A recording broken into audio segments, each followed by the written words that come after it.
And Lord, before I ask you for anything, I thank you for everything. What's up, y'all, and welcome to episode 2 of the T.W.K podcast, where we tell how our tests became our testimonies. If y'all are here from a hell of a podcast, welcome. I appreciate y'all for the continued love and support. On a serious note, y'all, we're here. We're doing this. I literally have 2 podcasts in motion now. That's crazy.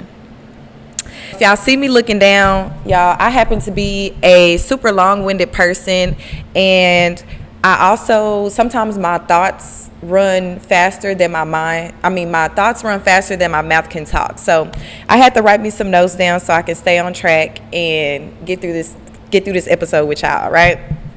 So bear with me, and again, I appreciate y'all. Before we jump into the episode, I want to take the time to do a mental health check-in. All right, so how y'all doing? Like, on a serious note, how y'all doing? If y'all doing well, I am glad to hear that. And if things are a little shaky, I pray that God sees you through whatever that obstacle is. Keep pushing forward, keep going, don't give up. Just know that on the other side of that obstacle is something great. So, yeah, just keep going. That's what I have to say to that. As y'all can see, I'm in a new setting. Typically, y'all used to seeing the pink couch. I'm on a white couch today. I figured this is a testimony podcast. So I thought, I don't know. White gives testimony. It gives, pure or something. I don't know. So that's what we going for. That's what we doing. If y'all like the new setting, if y'all like the couch, let me know. But yeah, as I was saying, y'all, I am super nervous and super excited at the same time about this podcast. You may ask why nervous. And I mean, why not? Literally, wouldn't you be nervous if you were deciding to open up to the world and share some of your most vulnerable moments in life? That's where the nervousness is coming from. But it's okay. I literally understand, know, and accept that I am walking in my purpose. I was literally called to do this. There have been many moments in my life where I felt like I needed to speak up and I needed to be the voice for other people and, for myself. Again, because as I say, you just never really know what anybody else is going through, right? And I didn't know how my voice was going to be heard, but the fact that it's in the form of a podcast is it's amazing. So before we continue, y'all, cheers to vulnerability, and cheers to testimonies, cheers to the stories that'll be shared, cheers to the positivity, cheers to the motivation, the inspiration, all of that, y'all, all of that. That was a big gulp. So as y'all know, the very first episode that I dropped, technically unofficially, was for the Hell of a Podcast. And that episode, my mom was giving her testimony about her drug addiction. And if you listen to the episode, you learn a little bit more about my life, which is that, me and my brother experienced growing up in the foster care system.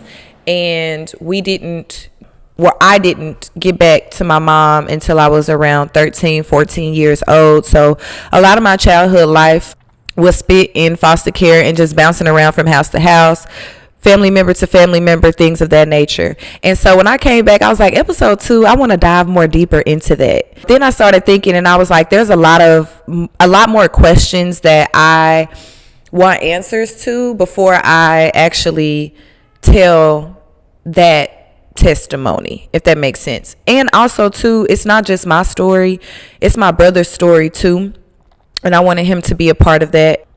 We have individual stories as far as the homes that he grew up in and the people that took care of him, and vice versa. There were times where we came together and things of that nature. But with all that being said, I decided not to piggyback off of that episode and talk about something a little bit more deeper. Today, y'all, I wanted to dive deep into mental health and talk about depression. One thing that you will know about me is you will almost never hear me speak on a situation that I haven't experienced myself. I'm just not that type of person. If I'm speaking on it, I've experienced it in some form, fashion, some way. So that's what I wanted to dive into. Mental health is so important. It's a lot of people that are, dealing with depression, and a lot of people that don't know how to navigate that. Let me just put it out there. Clearly, my episode is about depression. So I know that there are some people who don't think that depression is real. But personally, for me, I know it's real. And I know that simply because I've experienced it. So I just wanted to throw that out there. I know there are some of y'all that think like it's just that's not a thing. It's just made up, but it's literally, it's real. It's real. Now, there's a lot that goes within that, and we'll dive a little bit deeper into that as the episode moves forth. But I just wanted to give that disclaimer. I am one that believes that depression is real, and again, simply because I've experienced it myself. Do y'all know, like, depression is like a mental illness, right? You can literally be diagnosed with depression. Like, you can go to the doctor and they can diagnose you with depression. So that in itself should let you know that it's a real thing. You know what I mean? But keep in mind, the key word in that is mental. Keep the word mental in your mind, because I'm going to speak back on that later on in the episode. Let me give y'all a rundown about me.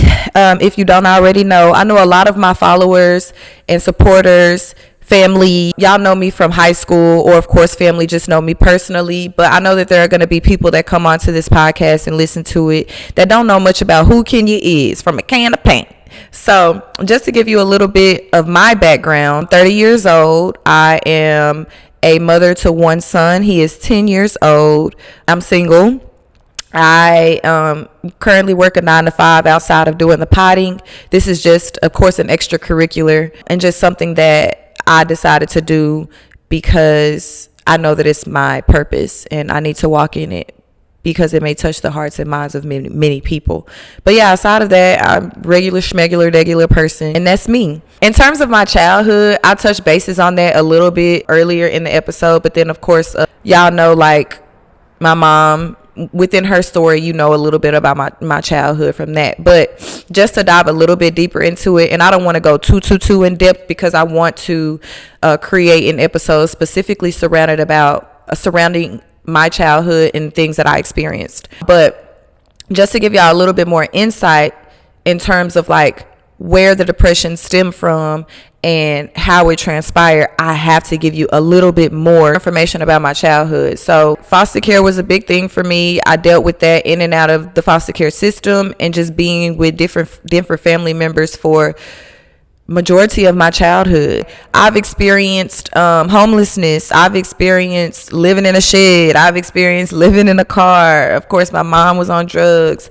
My dad went to prison when I was 3, and he didn't get out until I was in the 5th grade. And even when he got out, when I was in the 5th grade, I didn't really get a chance to spend that much time with him. I'm not gonna say get a chance, but maybe it just wasn't a priority. We'll dive into that in a different episode. But so I didn't really have neither one of my parents in my life on a consistent basis for a very long time. Didn't move with my mom until I was around 13, 14 years old. That was around 14 years old, because I moved with her when I became a sophomore in high school. I've experienced molestation. I've experienced so much. Okay, you name it, I've probably experienced it. I know now that I'm older, I know and understand that a lot of the things that I experienced in my childhood, so childhood trauma played a major role in, the way that I viewed life and the things that the actions that I took as an adult. So I just wanted to give y'all a little bit more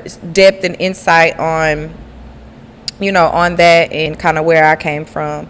But to sum it up, y'all, I'm a slum baby. I'm a slum baby. I mean, like, I've literally, outside of like my mom being on, like, I've been inside of crack houses before. Like, I've been inside of I ain't gonna say crack houses. Let me not say that. I've been inside of a crack house before. I vividly remember a time in my life where I was in a crack house and I was peeking through a door, seeing people smoke out of pipes, foil, whatever they do. Like, I vividly remember that. So yeah, did that. Let's get off of that, y'all. So when did I realize, and how did I realize that I was dealing with depression? It's crazy, y'all, because even with everything that I named that I experienced in my childhood, I didn't realize and become aware that I was depressed until like I was like 23 years old. Until I was like 23. It had to be around 2018 is when I realized like, hey, I think I'm depressed. I think I'm literally going through depression.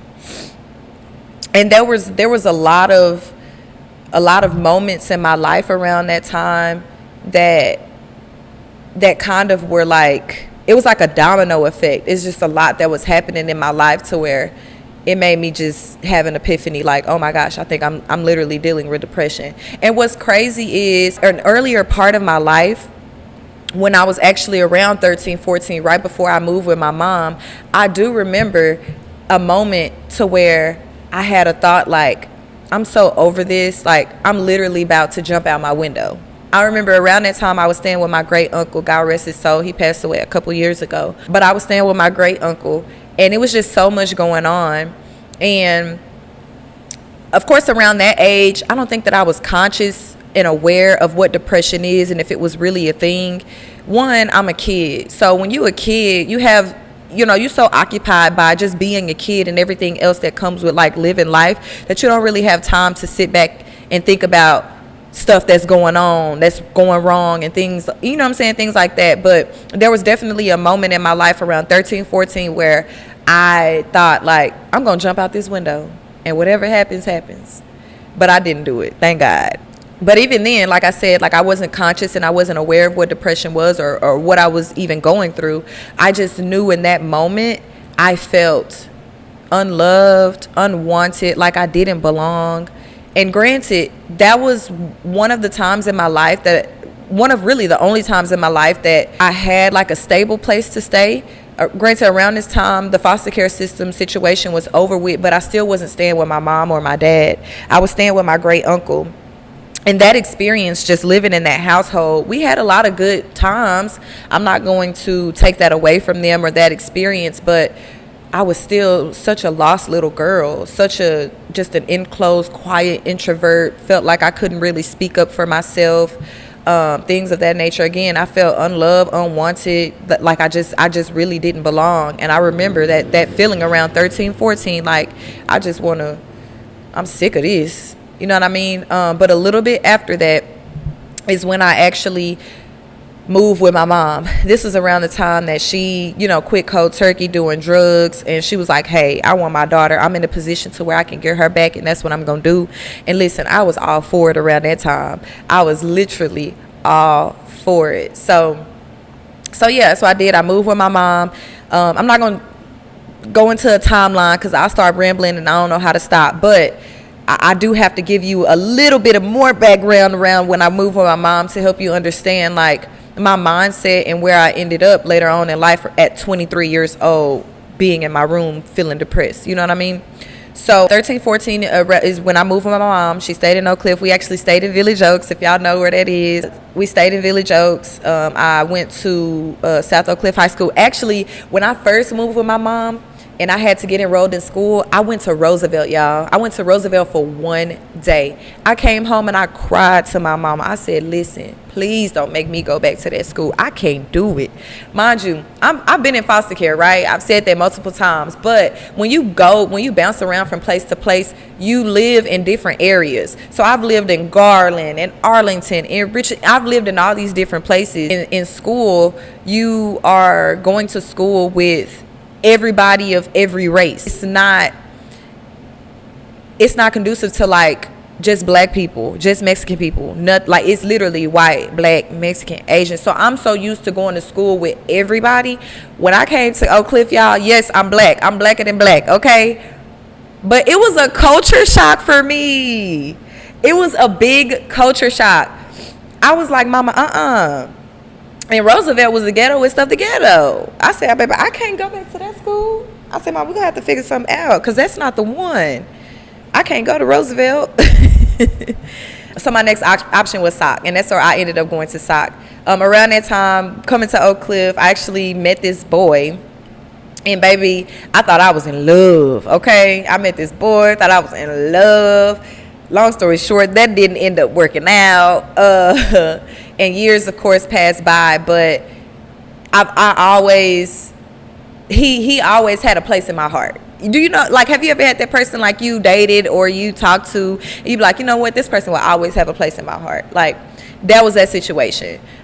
You know, he moved on, I moved on, I grew, he grew up, you know what I'm saying, things of that nature. But I always remember him. Like, he came to my church, he came to my mom's first wedding, you know what I'm saying, like, I always will remember him. But anyway, so yeah, life goes on, right? I moved with my mom, everything was cool. And in this time, I think we were both trying to make up for missed time.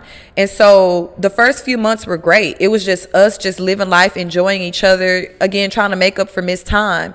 And then eventually it turns into the mother-daughter situation where it's like, okay, I have to obey. She has to be a mom. I'm going to get upset. I want to leave. I want to go to college. I want to be an adult. You know, the regular schmegular. If I'm being completely honest, y'all, I left my great uncle from living in a house in Garland to moving to Oak Cliff, living in Village Oaks with the lights sometimes being off. And honestly, that didn't even matter to me.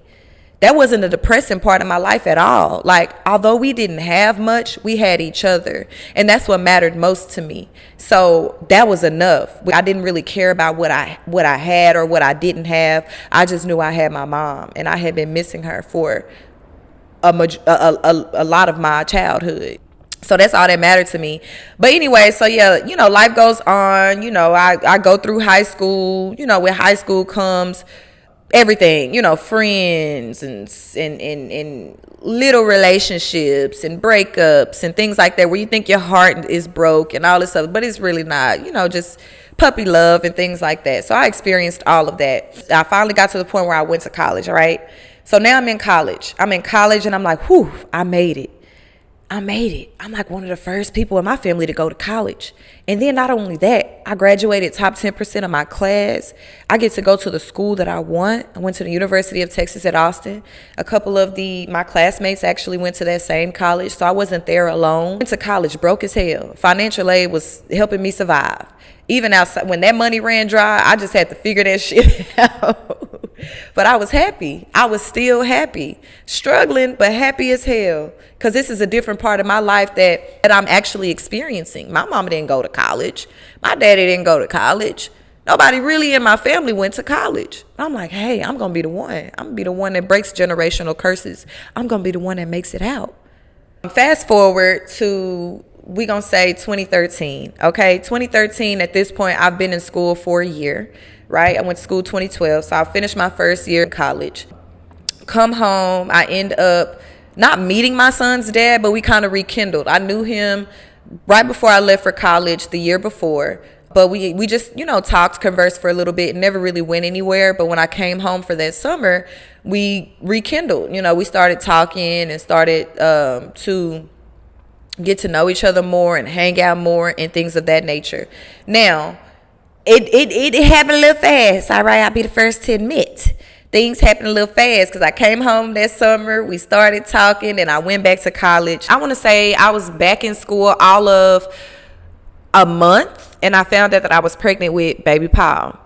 And I will say he was, you know, very supportive, very much there. Of course, he was in Dallas and I was in Austin, but he was definitely very much there, very much present and like, hey, I got you, you know, whatever, we gonna make it through together or whatever the case may be. I battled with, you know, should I do this? Should I not do this? Because in my head, I'm thinking like, dang, I've made it to college. I'm doing well in college. I'm not failing. My GPA is good. I'm on a good road. Like, I'm on a good path. And if I have this kid, will this mess up my life? Like, will this mess up what I got going on in terms of like college and things of that nature? And I remember, y'all, if y'all know, have y'all ever went to, like, being in college, we had, like, of course, the campus hospital and nursing room. Then we had this pregnancy resource center. I went to this pregnancy resource center, right? I go there and telling the lady, like, I think I'm pregnant. I need to figure out how far along I am. I don't know if I want to keep this baby. I got so much going on for myself, et cetera, et cetera. So she's like, you know, God doesn't make mistakes, and, you know, women are meant to produce life. And so it just made me feel bad about even having the thought of not wanting to have my son. And to God be the glory. I am so glad that I went through with my pregnancy and I had my son, because my son saved me and saves me from a lot of just situations. He is my why. He is one of my whys. He is the main reason why I am here today and what I, and I do what I do. So thank God for that experience and that situation. But anyway, so college happened and decided, hey, I'm going to keep this baby. I'm going to go through with it, right? So I'm trying to do it the right way. I'm trying to research, okay, well, what can I do to ensure that I make it through college, but I'm also present for my son. Like, I'm a good mother as well. By this time, I finished my first semester of my second year in college. I'm like 5 months pregnant, and things are hard. You hear me? Mama don't really got no money to be sending me down to college. I done used up all my financial aid money. I'm hungry, big and hungry. I done tried to get a job here and there, but it's not really working. It's small jobs, not really paying anything. And I'm just like, man, I don't know if I can do this. So I started researching, like, what are some ways that I can maybe go home, have this baby, and come back and still make sure that I have a spot solidified in college, right? So I looked into medical leave. There was a thing like, hey, if you're pregnant, you can go on a medical leave, have your baby come back, and just pick up from where you left off. I did everything the right way. I reached out to the dean of my school. I reached out to my advisor, and I'm telling her the situation, like, hey, I need to sign up for this medical leave thing. Where do I go to sign up? How do I, get this done? But by this time, I've already made the decision to go home. I'm like, I gotta go home because I can't do this by myself out here. So I'm home and I'm just waiting. I'm emailing, I'm calling, I'm leaving voicemails and waiting for her to reach back out to me. Do y'all know, mind you, this is December of 2013. This lady didn't reach back out to, I didn't get reached back out to until March of 2014. March of 2014. Mind you, my son was born in May. So it was just a lot going on. And the lady reaches out and she's like, hey, the previous advisor that you have no longer is here. I'm the new advisor. I'm just getting through all her old emails and voicemails, and I just came across yours. Unfortunately, you missed the deadline for medical leave, but we can still possibly work something out. You'll have to travel down to Austin, talk to the dean of the school, and see what we can come up with.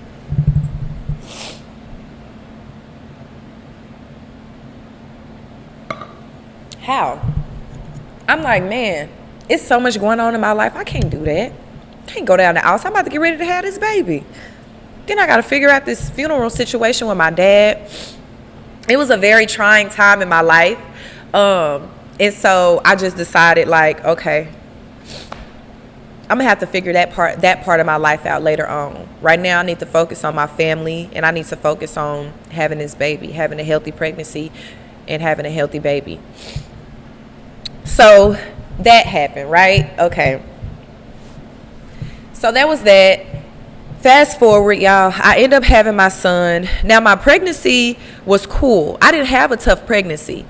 Carrying my son wasn't the problem. It was the labor. Labor was horrible. First of all, the first mistake that was made was I had my baby at Parkland. 10 out of 10, highly do not recommend. I don't know how Parkland is today, but back in 2014, 10 out of 10, highly do not recommend, okay? It was a lot going on with the insurance. I had Medicaid around the time, and then my uncle, for whatever reason, my great uncle, again, God rest his soul, had me still on his insurance through his job. And with what is it called? Medicaid. Every doctor that I went to, they were like, hey, we can't accept both of your insurances. You're going to have to drop one if you want to use Medicaid. So I had to go through this whole situation of trying to get him to make the decision to drop me off of his insurance so that I could be on my own insurance, you know what I'm saying, on the Medicaid and be accepted at these places. Eventually he did it, but by this time, y'all, I was so far along in my pregnancy that the only option I had was Parkland. That was literally my last resort. That was the only option that I had. So that's what I did. That's what I went with. Again, my labor was hard. It was so pushed for over 3 hours, only for my son to catch a fever while I was pushing. So I had to have an emergency C-section. Now around this time, I wasn't really into like YouTube and social media and things like that. So a lot of the stuff that we know today to do after pregnancy, I didn't know. I didn't know you're supposed to wrap your stomach up and you got to make sure. All I knew is, okay, if I breastfeed, that'll be good for the baby and that's supposed to help me lose my weight. That's what I'm thinking, right? So no brainer, I'll just breastfeed him and everything will go back to normal. No. And honestly, I think that situation, that experience started my depression. But again, mind you, this is 2014. The realization didn't come until 2017. So I'm just giving y'all a backstory on some of the things that transpired leading up to that situation. But anyway, so I have my son, have a C-section. That was the worst pain that I ever experienced in my life. The recovery process of that was horrible. Around the time me and my son's dad, we were living together, we had got ourselves like a little efficiency. We were really trying to just do it on our own, paying our own bills, doing everything. But our communication sucked. And remind you, we young, we 20 and 21 around this time, young. Having a baby for the first time, doing it on our own, just trying to figure out life. Around that time, I felt like I was the problem. He felt like he was the problem. And it was just a lack of communication. So a lot of things ended up not working out, right? Or it just ended up not working out. Got to the point where, he decided that he wanted to step out because I wasn't being there for him intimately. Okay, let's just put it out there. I wasn't being there for him intimately. But if I'm being completely honest, I worked literally up until I couldn't work no more. Then I had a C-section. After my C-section, my sex drive was gone. I didn't have it. It's crazy. They say when some people get pregnant, their sex drive is high. But we don't talk about when you get pregnant and your sex drive is low. Some women experience that. Like, I experienced that. Mind you, the first 5 months of my pregnancy, I was in Austin and my son's dad was in Dallas. So there was nothing being done throughout that time anyway. And I think that I got so used to that being the case that when I came home, I was just comfortable with not doing it. I just decided like I didn't want to do it. Anyway, so yeah, he decided to step out on me and found out about it. And that was the first real heartbreak that I experienced. I'm like, hey, this is my son's dad. I didn't want to be nobody's baby mama. I wanted to ensure that my kids had a 2-parent household because I didn't have that. I wanted to provide that life for my kids, you know what I mean? Where they have both of the parents in the household. So that was a semi-devastating part of my life. And it took me a little minute to get over that situation because this is not just a regular heartbreak. This is the man that gave me my first child. This is the man that I gave him his first child. You know what I mean? So it was a lot within that. And then me just feeling uncomfortable within myself in terms of body insecurities and things like that. Not feeling myself. It just is what it is. It's just what it was. I just wasn't feeling myself. It was a lot of changes that my body went through at a young age too. I got pregnant at 19 and had my son at 20. So I never got a chance to really experience what my body could have looked like. You know what I mean? I have one kid, and around that time, to me, I'm like, damn, I look like I done had about 3-4 kids. That's fucked up. That's what I'm thinking. You know what I mean? Damn. So I was really down on myself for a very long time. And I think that is what started it, right? So years passed by and I'm dealing with this body insecurity situation. And me and my son's dad eventually came to a point to where we became super cordial. Even to this day, that's my homeboy. I have a very good co-parenting relationship with my son's dad. I wouldn't trade my child's father for anyone else. I'm glad that my son came from him. Okay, I gotta give credit where credit is due. We have our ups and downs and things of that nature, but for the most part, that man gonna step. You hear me? He gonna step and he gonna be there for his son as much as he can. You know what I mean? That's my homeboy. Remember I told you when I moved with my mom when I was 13, 14, I met this boy that I thought I was just so in love with, and we ended up going our separate ways. Well, I kept in contact with him, not over the course of the years, but when I went to college, my first year of college, my second semester, first year of college, right before I had came home, I ended up reaching out to him because I had actually found out that he went to prison. Wrote him like a 2-sentence JPay letter. If you mess with anybody in prison, or if you've written anybody in prison, you know what I'm talking about. Messaged him, was like, hey, not sure if you remember me, just checking in on you, see how you doing. Right around this time, I'm not talking to anyone. I actually had took his picture with me to college that we took when I was like 14. 13 or 14, one of them, at my mom's wedding. Took that picture with me to college, and one day I was just sitting in my dorm room and I was like, let me write this man a letter and see what he got going on. But anyway, I did that, y'all. This man responded back to me with a 20-page letter. A 20-page letter. Hey, I remember you. I remember this. I remember that. I remember this. And I'm like, oh my gosh, this is a 20-page letter. Like, that's crazy. But that started a series of conversation between me and him on like a pen pal level. He did ask me like, hey, can you see yourself dating somebody in prison? I was like, oh no, we weren't together before you got in there. I don't want to commit to you, because what am I committing to? I'm already out here in the world. I'm already living my life. Granted, I am single right now, but I can't make a commitment to something or someone that I know not that much about. You know what I mean? And again, we weren't there when you went to prison. So I just don't think that that's smart. Outside of that, I said, but I will be your pen pal. So I kind of made a commitment to him to at least, be there for him in terms of writing letters and things like that. And that happened over the course of a few years. Now, when me and my son's dad got together, those letters did slow down and slow up, of course, out of respect for the relationship that I had for my son's dad. But once we broke up and I got to the point where I felt like we weren't rekindling, those letters started back up, and those letters became more frequent. And for me, it was like a safety net, because I struggled so much with insecurities within myself that it was hard for me to open up to anybody in the flesh. You know what I mean? So I was like, I'm going to take this opportunity to have a pen pal or somebody that I can talk to here and there, and I don't have to worry about them being in my face. So that situation happened, but over the course of the years, y'all, it turned into a very serious, in-depth relationship. Not like you my boyfriend, I'm your girlfriend, but it was definitely a situation. It was a situation to where I was legit telling people, hey, I'm waiting on him. I'm waiting on this man. I'm waiting on this guy. This man was there for me throughout so many parts of my life that nobody else, was there for, or nobody else knew about.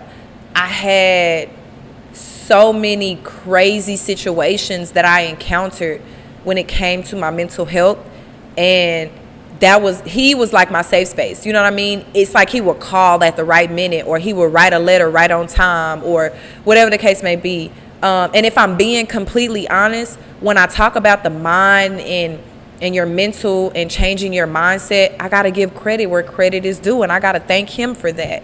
He allowed me to open my mind up and just be more optimistic about really a lot of things and everything. He introduced me to, motivational speakers and just a different way of thinking. So again, I have to give credit where credit is due.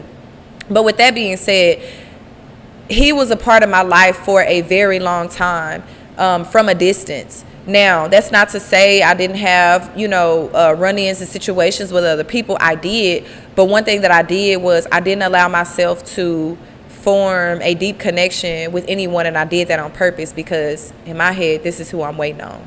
And I think that also played a part in my depression, because I put myself on hold waiting for a person to come home, not knowing what that situation was going to be like.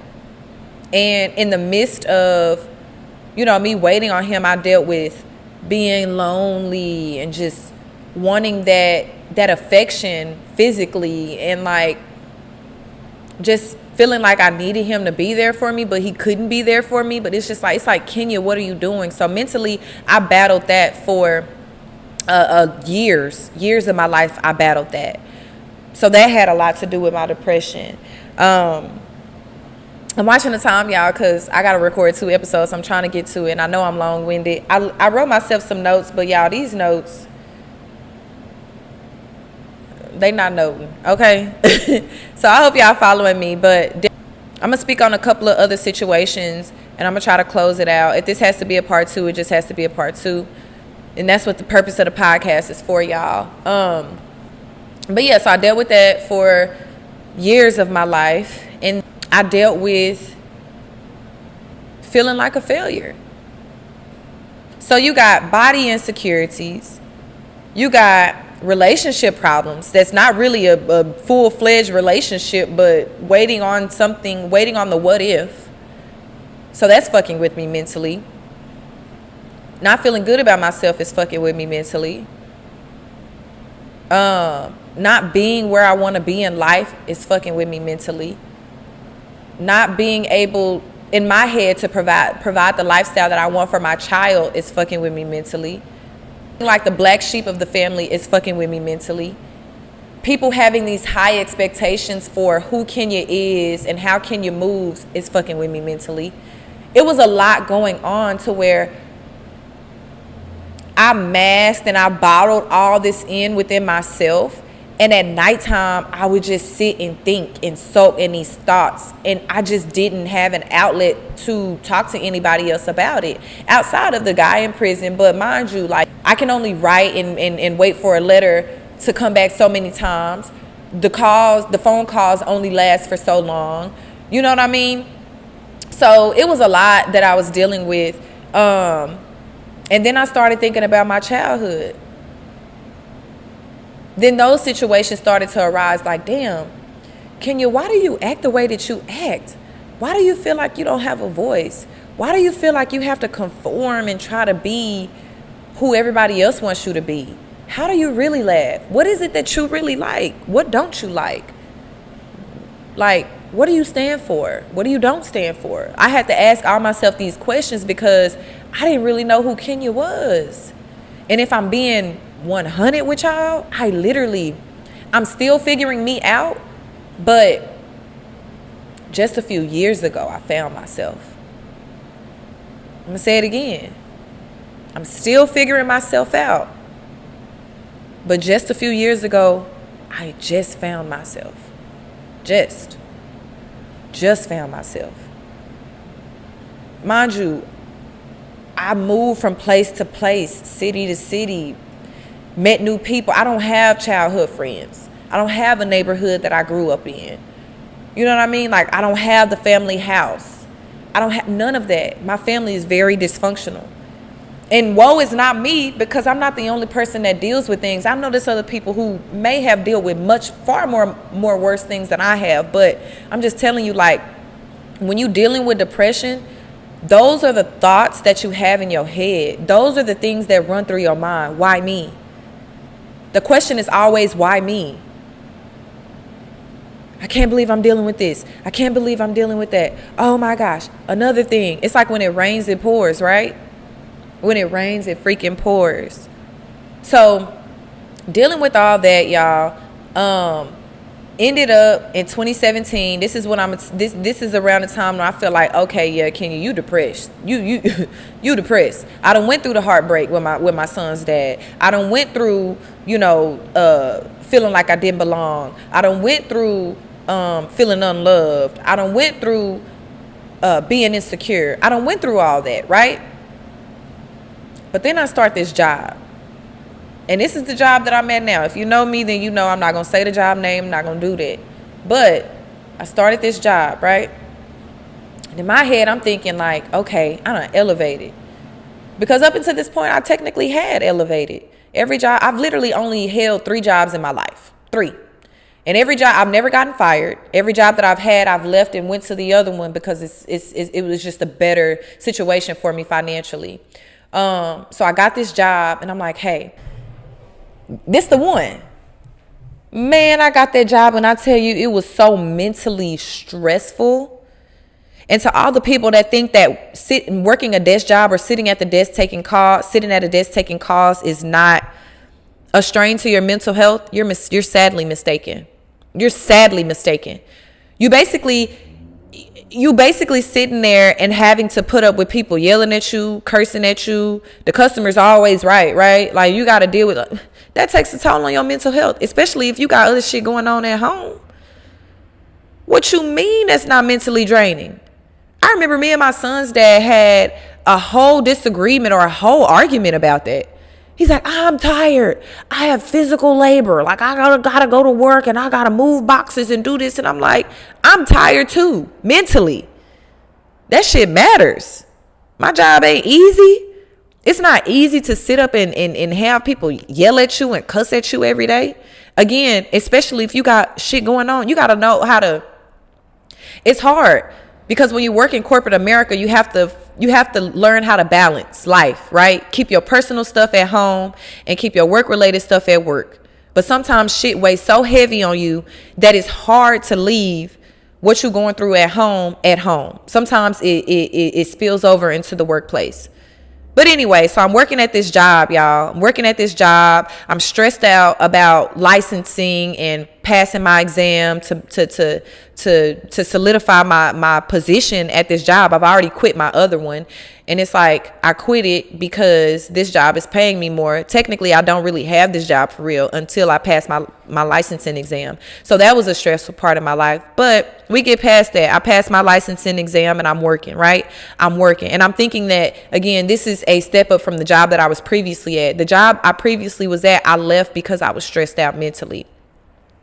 One day I go to work and I'm taking a call. I'm still in training and orientation around this time. And I take this call from this man, y'all. And I don't know what was going on at home, but I took this call from this man and it made my blood boil so bad to the point where I was like, I can't do this. I might just walk out today. I don't know if I'm gonna be able to do this one. So I, finished my day out and I left. And I remember vividly driving to work the next day, and as soon as I started pulling up to the building, anxiety kicked in. My heart started beating so fast. I was shaking. I was like, I can't do this. I literally cannot do this. Now, this is my first time that I thought, okay, Kenya, well, maybe you need to talk to somebody. Maybe you need to talk to somebody and stop bottling all of this up, because pressure breaks pipes. And baby, my pipes done about to bust if they ain't already bursted. So I go into work, right? Not to put my supervisor into all of my business, but I go into work and I tell her, hey, mentally, I'm not here. What can I do? I'm not going to be able to show up the way I need to at work today.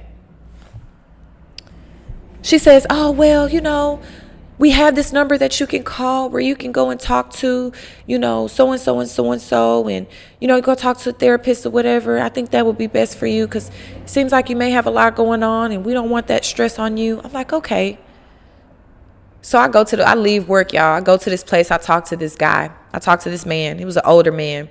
And I'm telling him a little bit about my childhood experiences in my life and where I feel like, or telling him, I feel like this plays a role in why I do this, and this plays a role in why I do that, and I experience this and I experience that. And he tells me, he said, Miss Davis, you have functional depression. He said, you know what that is? He said, you can function.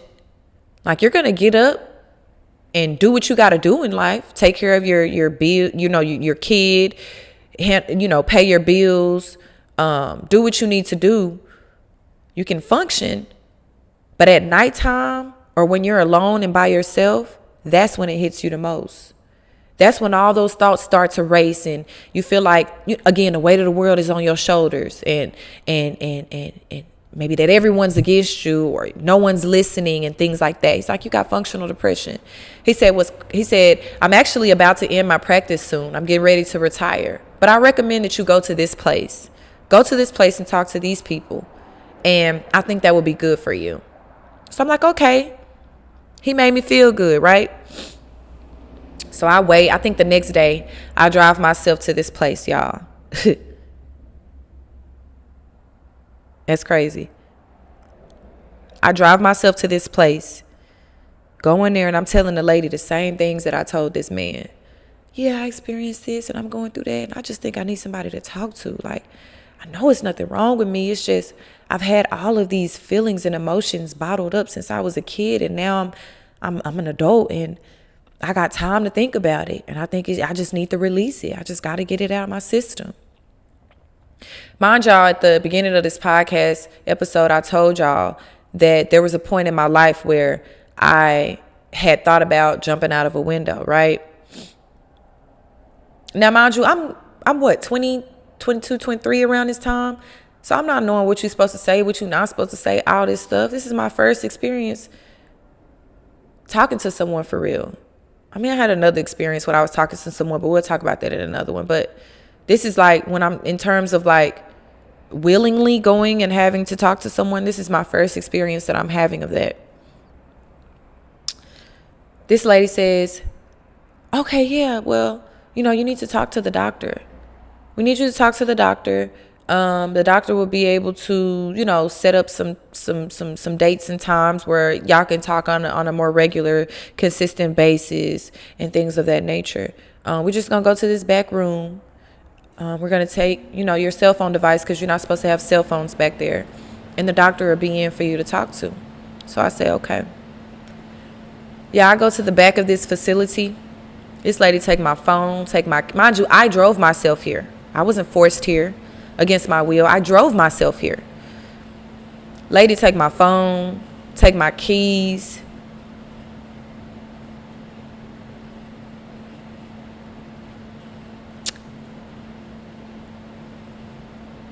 And tells me, oh,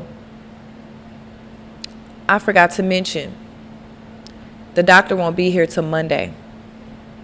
Y'all, it's Friday. I said, well, that's okay. I can come back. She said, no, ma'am. You're going to have to stay here for those few days. I said, ma'am, I can't stay here. I got to go to work.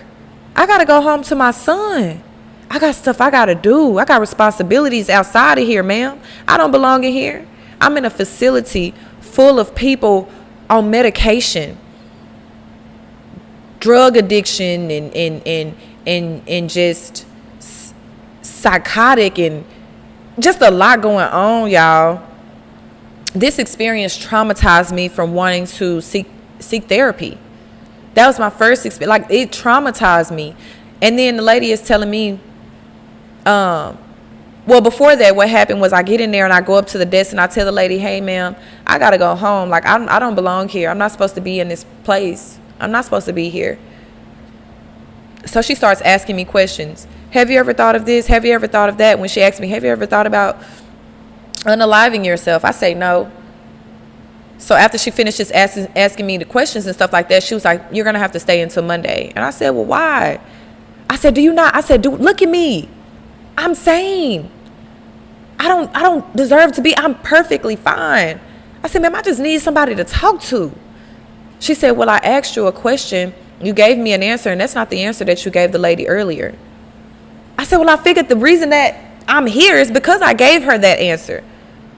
That doesn't mean that I'm finna go hurt myself or I'm finna go this, I'm finna go that. She was like, well, we got to take that into consideration. And we can't let you go. I cried for all 3 of those days that I was there. We had group sessions.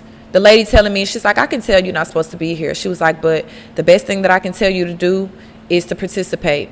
Take the medication that they give you, participate in the group settings, and that'll help you get out of here. I said, take the medication? I don't want that shit fucking with my brain. I don't want some type of chemical imbalance to be, going on. That's what happens. Y'all think that medication is the answer to everything, and it's not.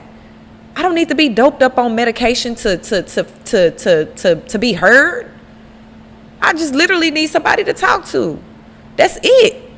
Just I understand. But if they see you not taking the medication and they see you not doing this, they're not going to let you out. So for 3 days, I had to sit there and take psych meds. 3 days.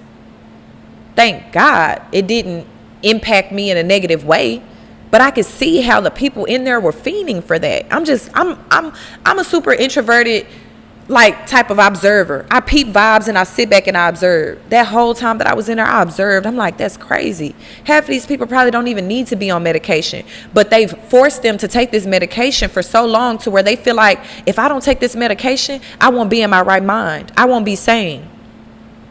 That is not the case, y'all. And I'm telling you now, if you're dealing with depression, you don't need no medication. And if somebody tells you that you do, they lie. You know what depression is? Depression is remember when I said keep the word mental in your head? It's a mindset that you have. I still very much think that it's real, but it's a mindset that you have. You have to want to do better. You have to want to climb yourself out of whatever funk that you're in. Yes, there are going to be those days where the weight of the world is on your shoulders. Yes, there are going to be those days where you just feel like, no, you're not heard. No one's listening to you. No one's this. Like, there are going to be those days, but you gotta find a way out of it. And you have to want it for you. Don't depend on no medication. Don't depend on nobody to be there to give you the answers all the time. Yes, it's good to open up and talk to, but you got to be cautious about that. You got people that don't mean you any good.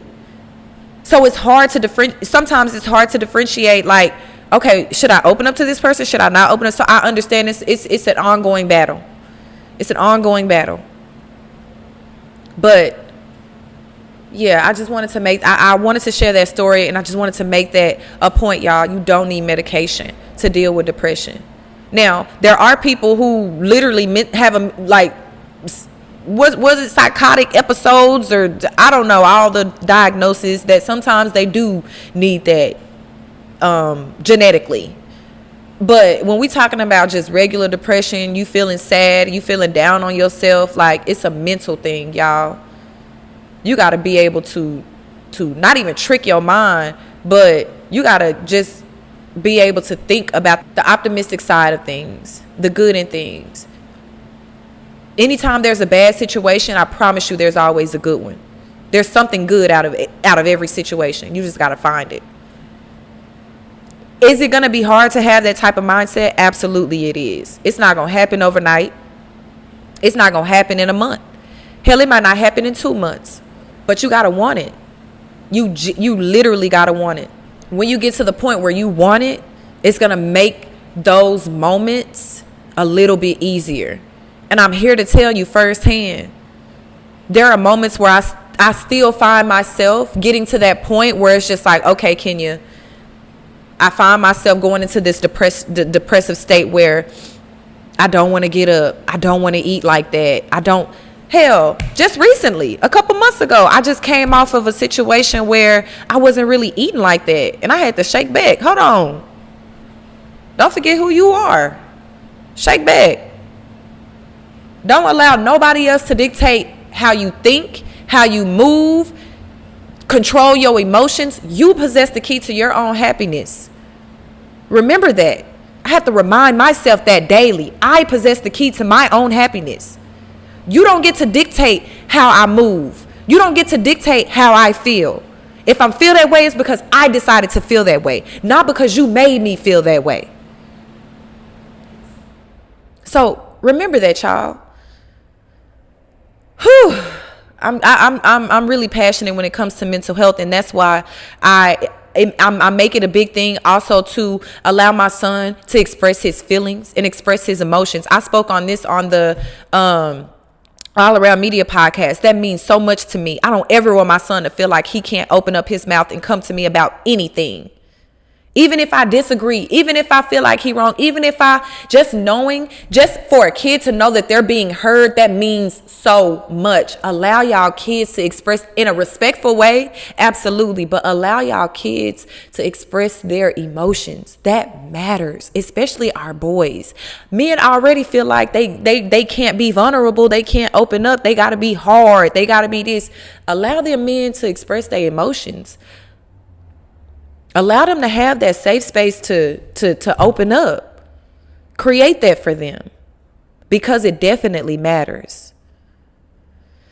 But yeah, y'all, so that experience that I had a second situation where I got sent to a crazy home again, and I'm sorry if you don't like the terminology, but that's what I can laugh about it now. But there was a moment where, and y'all, this is to the women, y'all be cautious of that birth control, man. There was a moment, and I genuinely feel like this played a part in it. Now, around the time I was dealing with some other stuff internally, mentally, like putting myself in situations that I know I shouldn't have, and the outcome causing me to spaz out mentally.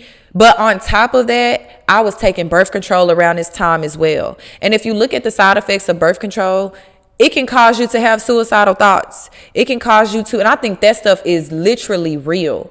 Because prior to me taking that birth control, my mental, it wasn't 100%, but I was able to control it more. And I just felt, and I'm like, what's different? What changed? Granted, yeah, how I'm moving and certain things that I'm doing, but what really changed? That stuff can cause a chemical imbalance in your brain. So y'all just don't be silly. Make them men's rap they willy. You ain't gotta be on no birth control. But yeah, around the time I was on birth control, y'all, and a situation arose to where I was down on myself about something that I had allowed to happen, and it was to a point where I was just like, you know what, this is it for me. I started getting things in order. I started writing down all my passcodes. I'm gonna be 100% honest. I started doing all that, and I was just like, I think this is gonna be the end of the road for me. My son gonna be taken care of. His dad got him, and that's gonna be that on that. I put my phone on do not disturb, and I drove to a parking lot. I just drove to a parking lot and I just sat there. If y'all watch the intro video, there's a video of me like crying when my vein popped out of my neck. I had like this purple wrap on with the Christmas looking like shirt. That was that day. I had that was a very bad mental breakdown. And I felt like, again, that was the end for me. So I had recorded a voice note that I was going to send to my son's phone. I actually sent it to his phone, I'm not going to lie. And I knew he wasn't going to hear it until he got out of school. And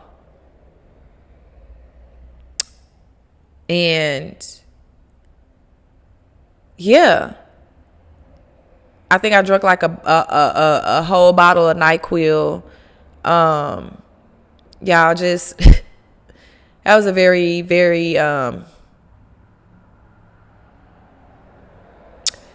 a very dark moment in my life, and I can't believe I allowed myself to get that low, but I did that. I did that. But what's crazy is I started to look at videos and pictures of me and my son, and I was like, nah, he don't deserve that. It's not even about me. Fuck what I'm going through. What is my son gonna go through when he get out of school and he hear that voice note? What is my son gonna go through when he realize he can't come in mama room and see mama in the stands at his football games and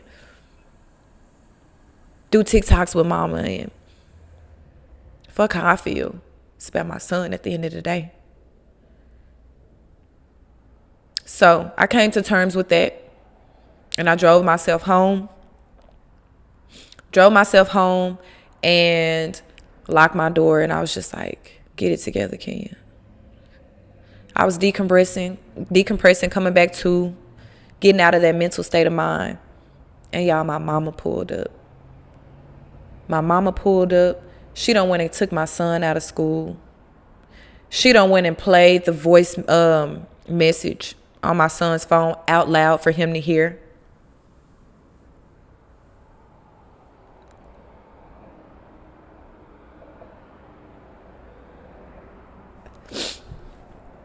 Came to my house, started banging on my door.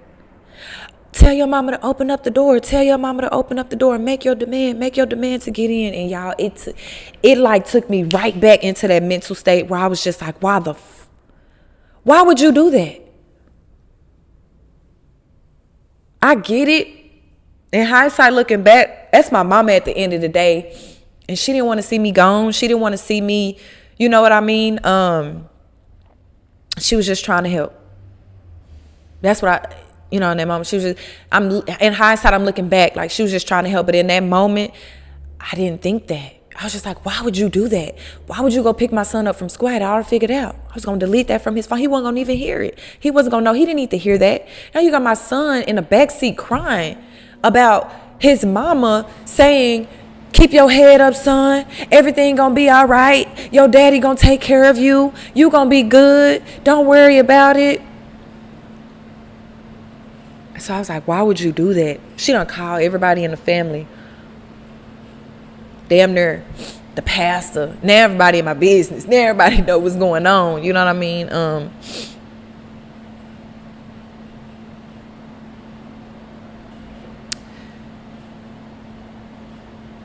And then she called the police. She said, I know what you need. I know what you need.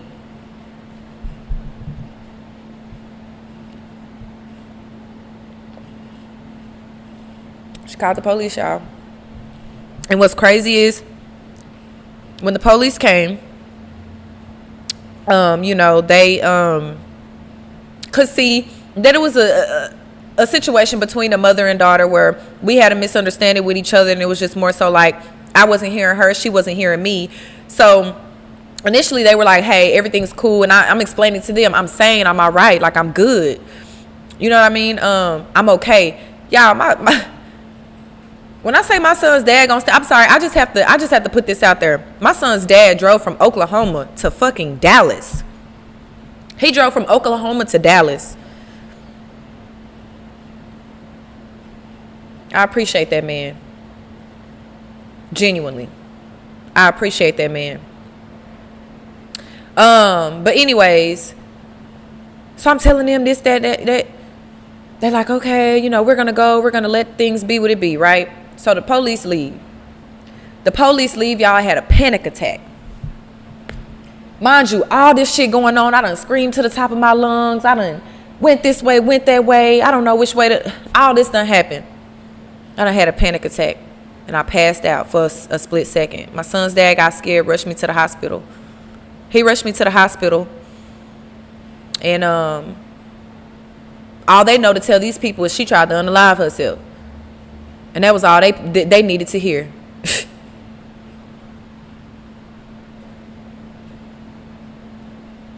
Was held in the hospital against my will for a while, a couple days.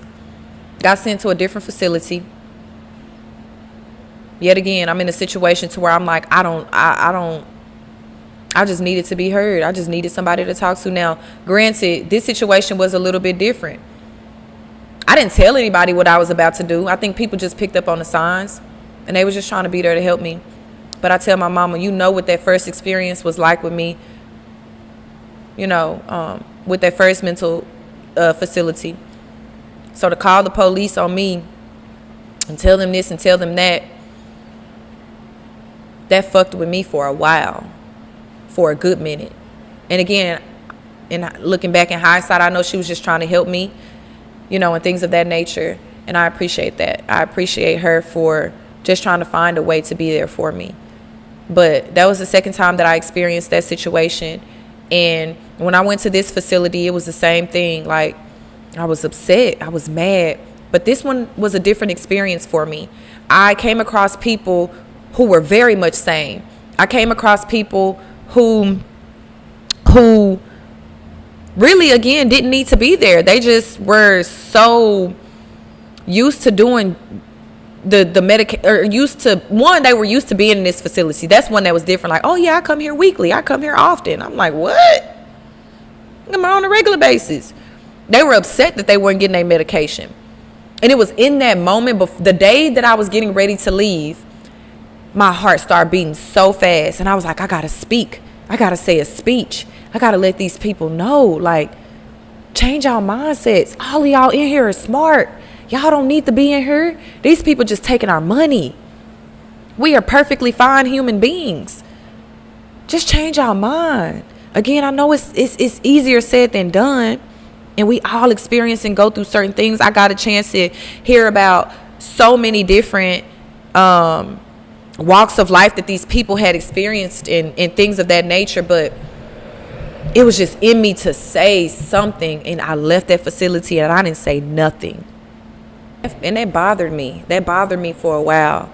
So when I say that I created this podcast to create a platform for people to tell their truth, how their tests became their testimonies, just tell their stories, that's what I meant by it. Again, I will keep saying that you never really know how what you're going through can resonate with the next person. You never really know.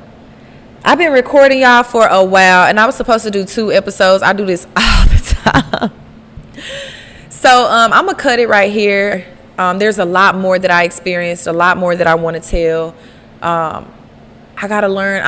I'm a work in progress, y'all. Bear with me. I'm trying to learn how to structure, these episodes in a better way to where I can get everything that I want to say out. But there's so much that I've experienced and so much that I want to say and so much that I want to share that sometimes it's hard to just compact it into an hour, compact it into just 30 minutes. I know it's not mental health awareness month, but mental health matters, and you should be aware of your mental health on a daily. The people around you, your kids, your family members. Check on your strong friends. Do y'all know that it's usually the people that you would least expect that's really going through a lot in their lives? You think they got it all figured out, and they really drowning on the inside. Don't be so quick to just assume that everybody is doing good. It's not always the case. Check on your people. Check on your people. If y'all don't do nothing else, check on your people. And I get it. You can only do so much. And when it comes to people dealing with depression and things of that nature, y'all, I will say, 1, you can't help anybody that doesn't want to be helped. I understand that. I'm aware of that. But oftentimes, people who are dealing with something, they just want to be heard. Don't be so quick to speak. If somebody is coming to you and talking to you about something, just let them talk. Sometimes you don't even got to respond. They just want to know that you're listening. Don't be so quick to speak. Don't be so quick to judge. I'm not better than you. You're not better than me. We're not better than them. The simple truth is we all human at the end of the day. We all out here in life just trying to learn how to survive and live, how to make it. All of us go through ups and downs, trials and tribulations. Just because you think you would never do that doesn't mean that somebody else wouldn't or would. You can't cut somebody and tell them how loud to scream. Remember that. Remember that. I thank y'all so much for tuning in. If you've made it all the way to the end of the episode, to Testimonies with Kenya, I hope that you have learned something, got a little bit more insight about me and things that I've experienced in my life. I hope that my story touched somebody in some way. I want you to know again that it's all about the mind. You got to want it for you. You got to want better. When you want better for you, literally, when you change your mind, everything else will follow. Again, I know it's not going to be easy. It's not going to be an overnight process, but you just got to start somewhere. You got to start somewhere. Start working on thinking about the good in things and not always thinking about the bad. I'm going to give y'all one example and then I'm going to go ahead and let it go or turn off the episode. So when I was starting my fitness journey, I started off at home, working out at home, things like that. It got to the point where I plateaued and I was like, I got to start going to the gym because I'm not getting as much as resistance as I need at home that I need in the gym, that I can get in the gym. Legit, the very first day that I decided, and this is around the pandemic, we was working from home. The very first day that I decided to go to the gym, went to the gym, had me a good workout. Went to the gym at like 4 or 5 in the morning. Came outside. Actually, y'all can see that in that intro video as well. You'll see there's a picture of my window busted inside my car. Came outside, and I was at the Planet Fitness on Camp Wisdom. Watch your cars. But anyway, came outside from a good workout. I got up close to my car. I'm like, dang, my car sure do look foggy. Somebody busted my windows. The front driver's side window and the back passenger side window. Busted it. Busted my window just for there to be nothing in there. I might be a fool, but I ain't no damn fool. I don't leave my purse and stuff like that in the car. So, yo bad. But I got mad for like 10 seconds. Oh my God, like damn, every time I try to get up and be positive and do something different. Then I was like, you know what? Hold up. Control your reaction. What is the good in this situation? Damn. Somebody did bust my windows out. But thank God that I have the money to go get it repaired today. Some people don't even got that. And it wasn't just my car. It was like 3, 4, 5, 6 cars. They busted all our windows out. Thank God I have the ability to go and drive and get these windows repaired today. It could be so much more worse than what it is. And you know what the good is, and for everybody, even if you having the worst day, you woke up. Everybody didn't wake up. That's the positive. If you can't find nothing else positive in anything that you're doing that day, if it's just domino effect after domino effect after domino effect, just remember, God woke me up this morning and allowed me to see another day. And I thank God for that. So, again, I hope my story and my message touched somebody, helped somebody, resonated with somebody. And I appreciate y'all for all the love, all the support. I will say episode 2 was a success. It was a little vulnerable. I thought I was going to cry a little bit. A little tear or two. But we made it through, y'all. Thank y'all so much for watching Testimonies with Kenya, where I've shared how my test of depression became my testimony. All right, y'all. I'll see y'all episode 3. Bye.